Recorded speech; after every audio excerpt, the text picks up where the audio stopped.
आर्हत वाङ्मय में कहा गया है, मनो साहसी ओ भीमो दुत्थस्यो परिधावई तम सम्मम निगिन्हामि। आश्रय आश्रय आश्रय। हमारे जीवन में आत्मा तो मूल तत्व है ही, माना ही गया है कि शरीर के भीतर आत्मा है। आत्मा को मूल तत्व कहा जा सकता है, क्योंकि आत्मा है तभी शरीर है, वाणी है, मन है। अगर आत्मा न होती तो कहाँ से तो शरीर होता, कैसे होता प्रश्न है। फिर वाणी कैसे होती और मन कैसे होता। आत्मा तो शरीर के बिना रह सकती है, लंबे अनंत काल तक शरीर के बिना रह सकती है, परंतु शरीर आत्मा के बिना सक्रिय रूप में नहीं रह सकता।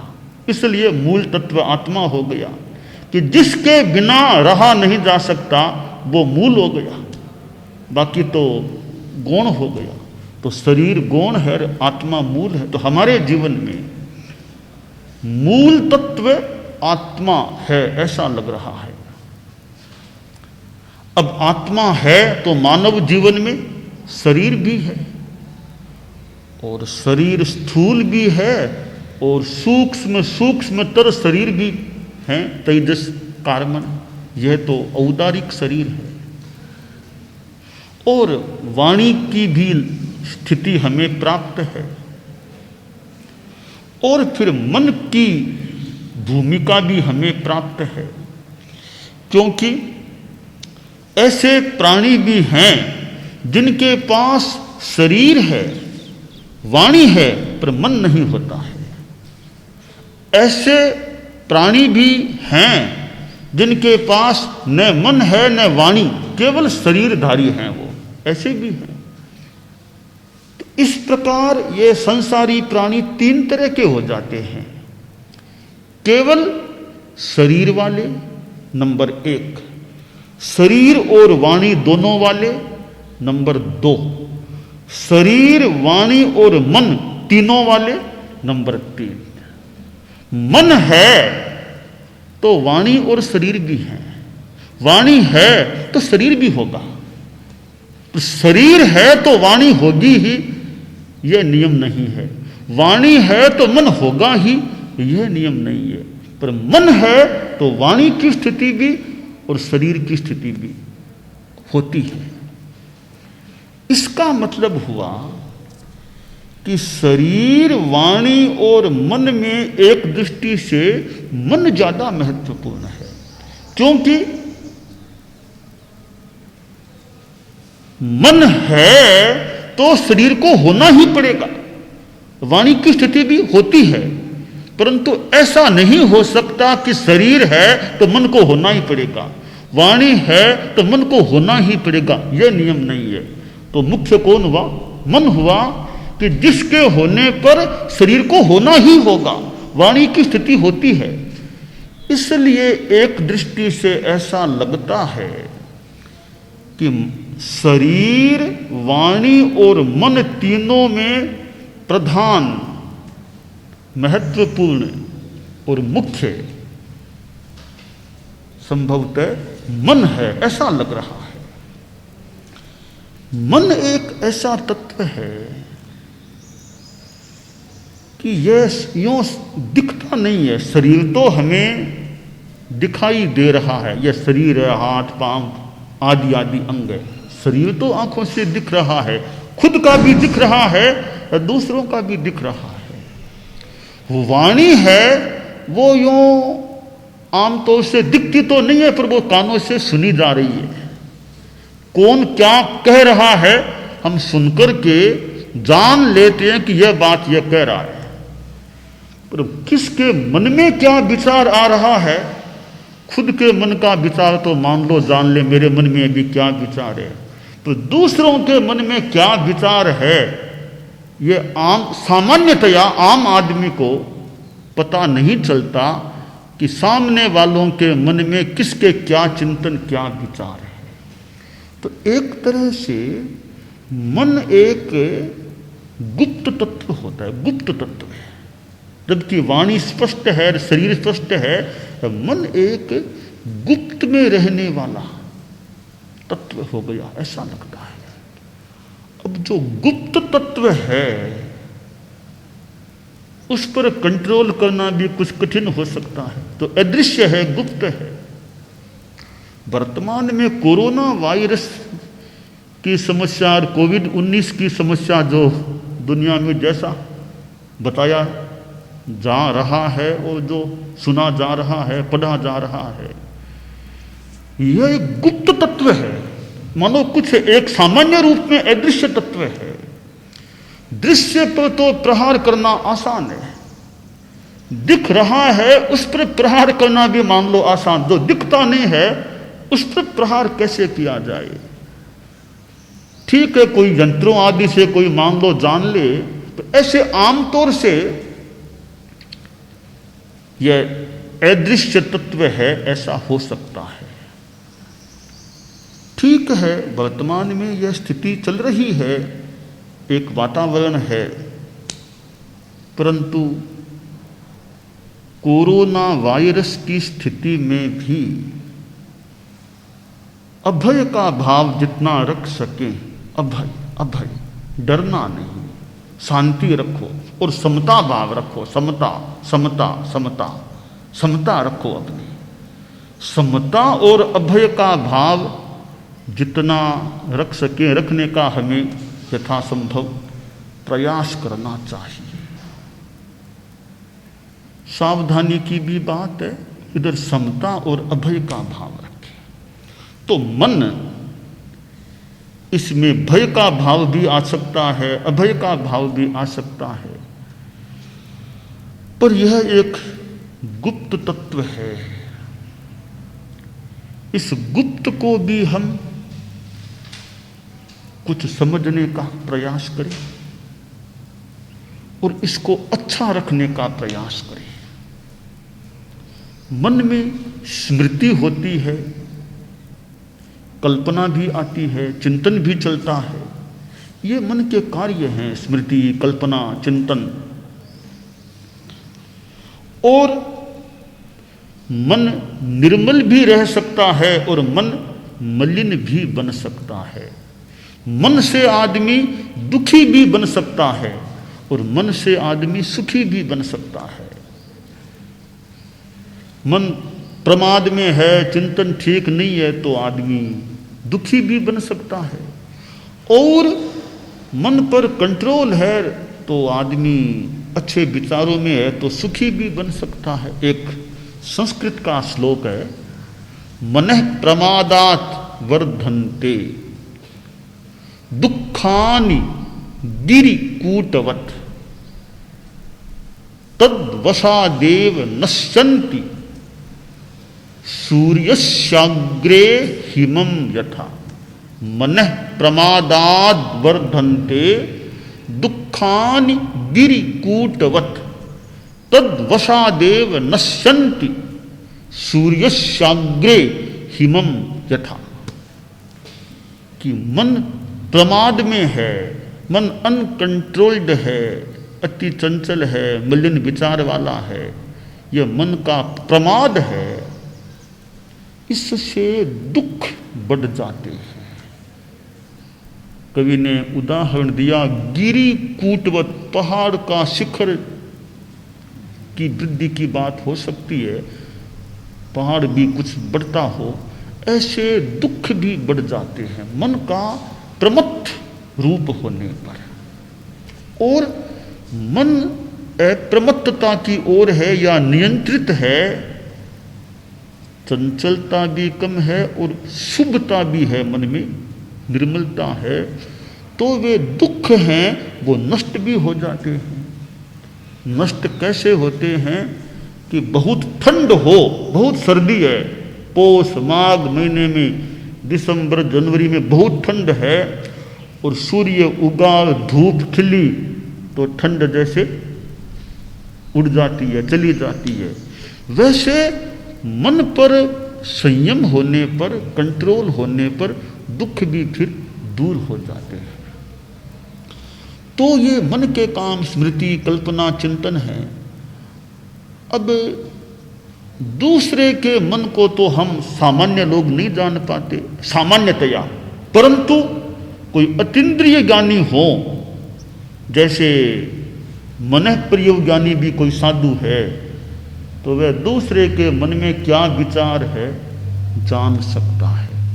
और थोड़ा थोड़ा बिना मन प्रयोग ज्ञान के भी थोड़ा थोड़ा कोई थोड़ा अच्छा अनुभवी आदमी हो, थोड़ा अच्छा जानकार अनुभवी हो, तो कुछ भाव भंगिमा तौर तरीकों को देख करके कि इसके मन में क्या होना चाहिए, यह कुछ भांपा जा सकता है। एक छोटा सा उदाहरण है कैसे मन की बात भांपी जा सकती है। परम पूज्य आचार्य भिक्षु, हमारे प्रथम गुरुदेव जैन श्वेतांबर तेरापंथ धर्म के प्रथम आचार्य, एक आदमी उनके पास आ गया, बोला भिखण जी महाराज, भिखण जी एक प्रश्न है, बोलो क्या प्रश्न। कि भिखण जी छोटा सा ही प्रश्न, बोलो जो भी प्रश्न है बोलो। घोड़े के पैर कितने होते हैं? घोड़े के पैर कितने होते हैं? परम पूज्य स्वामी जी ने कहा अच्छा घोड़े के पैर कितने होते हैं?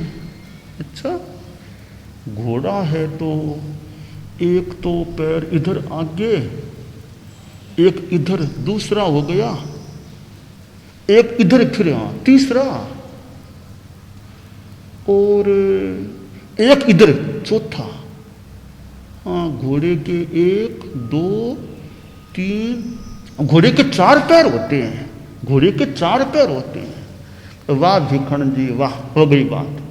मैंने सुना भिखण जी बहुत ज्ञानी आदमी, बहुत जानकार हैं, एक इतना छोटा सवाल पूछा तो कोई बच्चा भी उत्तर दे दे। आपने इतना टाइम लगा दिया मेरा, क्या सोचा इतना वो इतना टाइम उत्तर देने में, इतना सामान्य सवाल, इतने ज्ञानी कहला तो इतना समय लगा दिया। तब स्वामी जी ने कहा भैया मैं ये उत्तर तो तत्काल मान लो दे देता कि घोड़े के पैर 4 होते हैं, तुम्हारा अगला सवाल होता कन खजूरिये के पैर कितने होते हैं, तब मैं सोचने लगता, तब तुम बोलते पहले तो तपाक से बोल गए, अब बोलो तब पता चलेगा। कि महाराज मैं यही सोच कर आया था, कि ऐसा ही प्रश्न बाद में पूछूंगा मैं। तो यह मन की बात को भांप लेना, जान लेना। तो ऐसे थोड़े अनुभवी आदमी हों, थोड़े से दिमाग वाले हों, बुद्धि या कुछ प्रज्ञा वाले हों, तो कुछ मन की बात को बिना मन प्रयोग ज्ञान के भी भांपा जा सकता है, जाना जा सकता है। आदमी की मुद्रा कैसी है, अभी चेहरे की मुद्रा कैसी है, आदि के आधार पर कुछ इसके मन में अभी क्या होना चाहिए, यह है अनुमान बुद्धिमान समझदार लोग संभवतः लगा सकते हैं। तो खैर फिर भी पूर्णतया मन में क्या है जान पाना कठिन काम है। तो हम मन को निर्मल रखने का प्रयास करें, यानी घृणा, नफरत, गुस्सा आदि जो त्याज्य अशुभ भाव हैं उनसे बचाने, यानी मल से बचाने का, गंदगी से बचाने का प्रयास करें।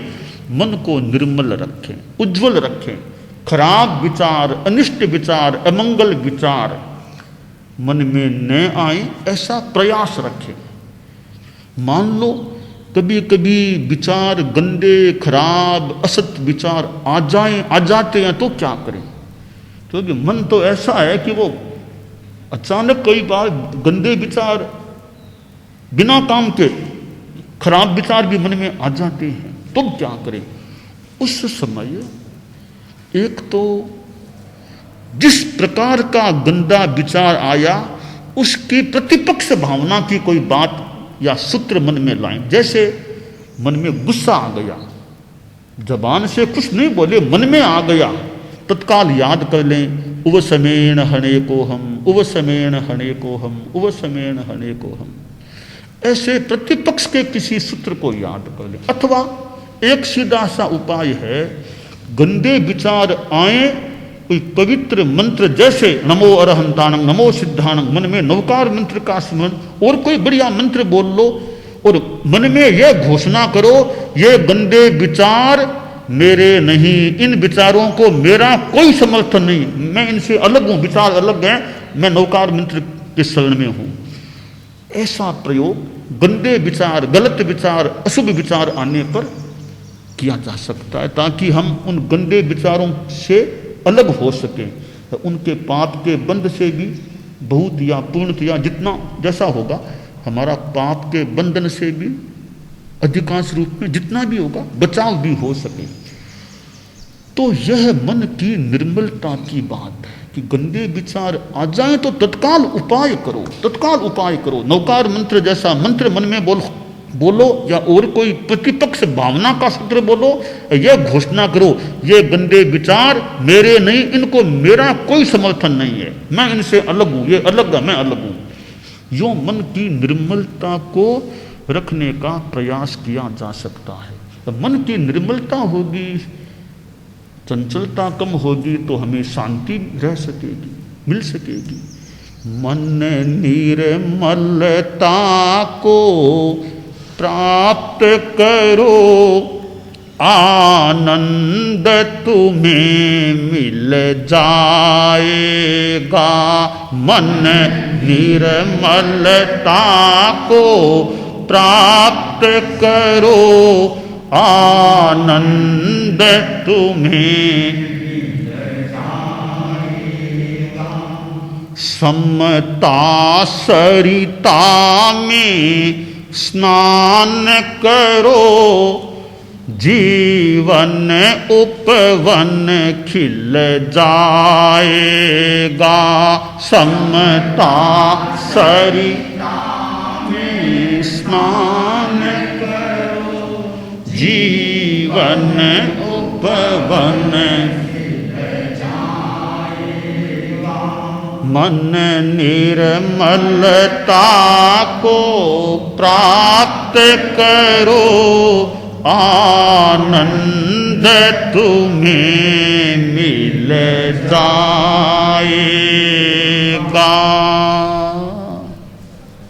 तो मन हमारा निर्मल रहे, मन निर्मल रहे तो हमारा पाप कर्म के बंध से बहुत बचाव हो सकता है।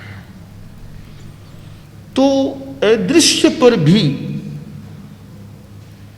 अदृश्य भले है पर हम खुद के मन को तो जानते ही है ना।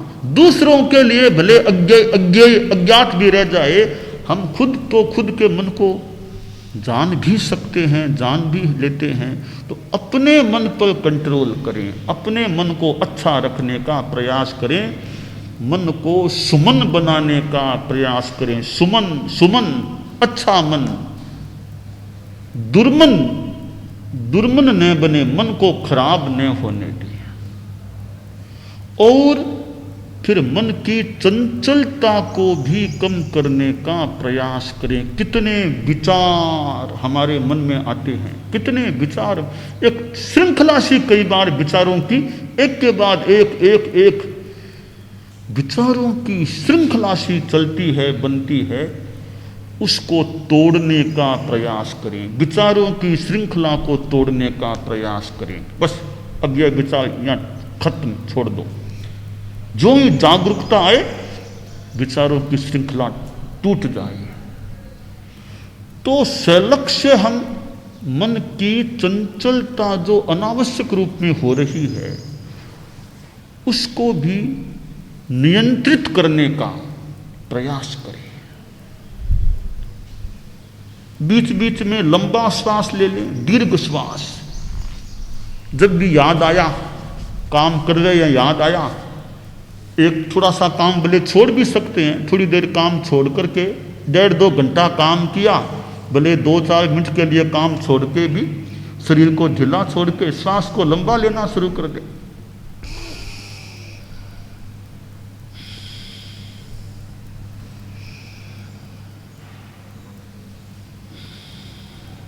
लंबा श्वास, साथ में कोई अच्छा मंत्र भी जोड़ सकते हैं। जैसे उदाहरण के लिए श्वास लेते समय नमो, छोड़ते समय सिद्धाणम नमो सिद्धाणम। यूँ 1.5-2 घंटा काम करके इच्छा हो तो थोड़ा सा रिलैक्सेशन, कायोत्सर्ग की मुद्रा और लंबा श्वास, उसमें फिर मंत्र जोड़ दें। आध्यात्मिक लाभ भी हो सकता है। सहज में थोड़ा सा एक शरीर को, दिमाग को थोड़ी देर का विश्राम भी मिल सकता है और मन की चंचलता को एक कम करने का प्रयोग भी हो सकता है। चलना है, हम भाव क्रिया कि चलने में ध्यान और विचार नहीं, ऐसा प्रयास रखें कि ध्यान चलने में रहे। चलते चलते भी लंबा श्वास भी सहज रूप में होता रहे, लंबा श्वास। तो चलते समय चलने में ध्यान, बोलते समय बोलने में ध्यान, खाते समय और कहीं ध्यान न जाए, अन्यत्र से मन को हटा ले। बस यह एक मन पर नियंत्रण और मन की चंचलता को कम करने का तरीका है। मन चंचलता कम होती है तो मानो एक शक्ति भी अच्छी रह सकती है और खूब अध्यात्म की दृष्टि से भी एक विकास या लाभ हो सकता है। दानान सेठम अभयपयानम सच्चे सुया अनवज्जं वयन्ति तवे सुया उत्तम बंभचेरम लोगुत्तमे समणे नाय पुत्ते। अरहंता मंगलम सिद्धा मंगलम साफु मंगलम केवली पन्नतो धम्मो मंगलम। अरहंता लोगुत्तमा सिद्धा लोगुत्तमा साफु लोगुत्तमा केवली पन्नतो धम्मो लोगुत्तमो। अरहंते शरणं प्रवज्जामि सिद्धे शरणं प्रवज्जामि साहु शरणं प्रवज्जामि केवली पन्नतम धम्मं शरणं प्रवज्जामि।